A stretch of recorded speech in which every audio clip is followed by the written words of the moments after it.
வணக்கம் நண்பர்களே. நம்ம இப்போ பார்க்க போகிறது கருடன் படத்தோட ரிவ்யூ தாங்க. ரிவ்யூன்னு சொல்ல போனால் எனக்கு படத்தை பற்றி எனக்கு என்ன ஒப்பீனியனோ அதை சொல்கிறேன். அது உங்களுக்கு எப்படி இருக்குன்னு பார்த்து கமெண்ட்டில் சொல்லுங்கள், சரிங்களா? இந்த படத்தை பொறுத்த வரைக்கும் விடுதலை படம் பார்த்ததுக்கப்புறம் சூரிய மேலே ஒரு நம்பிக்கை வந்துருச்சுங்க. அடுத்த படம் எப்படி பண்ண போகிறாரு, ஏது பண்ண போகிறாருன்ட்டு. ஏன்னா விடுதலை படத்தில் அவரோட ஆக்டிங் செம்ம சூப்பராக இருக்கும். அதனாலே என்னமோ இந்த படத்தோட எதிர்பார்ப்பு கொஞ்சம் அதிகமாக தான் இருந்துச்சு. அந்த எதிர்பார்ப்பு பூர்த்தி செஞ்சு தான் இல்லையா அப்படின்னு பார்த்தோம்னா, என்னைய பொறுத்த வரைக்கும் படம் நல்லா தாங்க இருந்துச்சு. சூரியோட நடிப்பு செம்ம சூப்பராக இருந்ததுங்க. சூரி இப்படிலாம் நடிப்பாரான்னு நினச்சி கூட பார்க்கல. நான் நாய் தான் மதினே. சோறுபட்டு வாழ்த்தவனுக்கு விசுவாசமாக இருக்க மட்டும்தான் தெரிஞ்சு. அதுக்காக சமரனுக்கு ஒன்று விட்டுட்டு வேடிக்கை பார்க்க தெரியாது இந்த நாய்க்கு.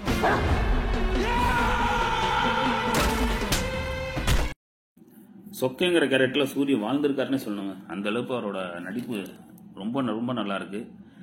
சில காமெடி ஆக்டர்லாம் ஹீரோ நடிக்கும்போது அவங்க ஃபைட் பண்ணாங்கன்னா வச்சுங்களேன், நம்மளுக்கு அந்த ஃபைட்டை ஏற்றுக்க மாட்டோம், சிரிப்பு தான் வரும். ஆனால் இந்த படத்தில் பார்த்தீங்கன்னா சூர்யாவோட அந்த ஃபைட் சீன்லாம் பார்த்தீங்கன்னா நம்மளுக்கு இன்னும் ஃபைட் அவருக்கு சேர்த்து கொடுத்துருக்கலாமோ அந்த மாதிரி தான் நம்மளுக்கு தோன்ற மாதிரி இருக்கும். அந்த கிளைமேக்ஸ் ஃபைட்லாம் பார்க்கும்போது மனுஷன் என்னையா மனுஷன் அப்படிங்கிற மாதிரி இருக்குது. கண்டிப்பாக இந்த படத்துக்கு ஒரு ஏதோ ஒரு அவார்டு கிடைக்கும்னு நினைக்கிறேன். சூரிக்கு வேற லெவலில் நடிச்சிருக்காருங்க. படத்தோட ஸ்டோரின்னு பார்த்தீங்கன்னா பழைய ஸ்டோரி மாதிரி தான் இருக்கும். ஆனால் போர் அடிக்காது, ஒரு இடத்துல கூட போர் அடிக்காது. ஆனால் சில இடத்துல பார்த்தீங்கன்னா அந்த படத்தோட கதையில் நம்மளே யூகிக்க முடியும். நம்ம சொல்லுவோம்ல, அடுத்த சீன் இதாண்டா வரப்போகுது, அடுத்த சீன் இதாண்டா வரப்போகுதுன்னு சொல்லிட்டு அந்த படத்தில் ஒரு 2-3 சீன் அது மாதிரி இருக்குங்க. அது மட்டும்தான் கொஞ்சம் லைட்டாக லேக் ஆகிற மாதிரி இருக்கும். மற்றபடி படத்தில் பார்த்தீங்கன்னா எந்த குறையும் சொல்ல முடியாது. ரொம்ப நல்லாயிருக்கும் படம் பார்க்குறதுக்கு. அடுத்து நம்ம பார்க்க போகிறது யாருன்னு பார்த்தீங்கன்னா நம்ம சசிகுமார் அண்ணன் தாங்க. இந்த மாதிரி ஸ்டோரிங்களுக்கெல்லாம் பார்த்தீங்கன்னா சசிகுமார் அண்ணன் கரெக்டாக இருப்பாருங்க. சுந்தரபாண்டியன், அதுக்கப்புறம் குட்டி, இந்த மாதிரி படங்கள்லாம் அவரோட நடிப்பு நல்லாயிருக்கும். அதுக்கப்புறம் பார்த்தீங்கன்னா எனக்கு இந்த படம் ரொம்ப பிடிச்சிருக்கு. அவரோட நடிப்பு, அவர் கொடுத்த கேரக்டரை கரெக்டாக பண்ணியிருக்காருங்க. அதுக்கப்புறம் பார்த்தீங்கன்னா படத்தில் அங்கங்கே பார்த்தீங்கன்னா நம்ம சசிகுமார் அண்ணன் ஹீரோவா இல்லை சூரிய ஹீரோங்கிற மாதிரி தான் இருக்கும் பார்க்குற இடத்துலலாம்.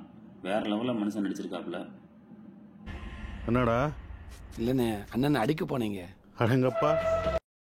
அடுத்தபடியாக உன்னி முகுந்தன். இவர் படம் பார்த்தீங்கன்னா நான் மலையாளத்தில் ஒரே ஒரு படம் தாங்க பார்த்துருக்கேன். மாணிக்கபுரம்னு ஒரு படம் இருக்கும். அந்த ஐயப்பன் கோயிலுக்கு போகிற ஒரு கதையை வச்சு சூப்பராக எடுத்திருப்பாங்க.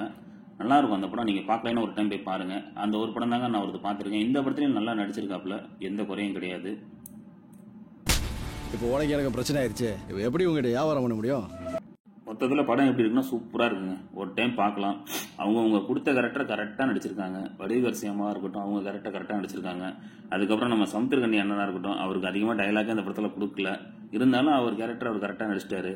அதுக்கப்புறம் பார்த்தீங்கன்னா இன்ட்ரோல் பிளாக் சீனாக இருக்கட்டும், அதில் சூரியோட நடிப்பும் சரி, கிளைமேக்ஸ் ஃபைட்டும் சரி, அதில் சூரியோட நடிப்பு பார்த்தீங்கன்னா வேறு லெவலில் இருக்கும். நீங்கள் தேட்டரில் போய் பாருங்கள், சூப்பராக இருக்கும். அதே மாதிரி நம்ம முக்கியமாக பேச வேண்டியது நம்ம யுவன் சங்கர் ராஜாங்க.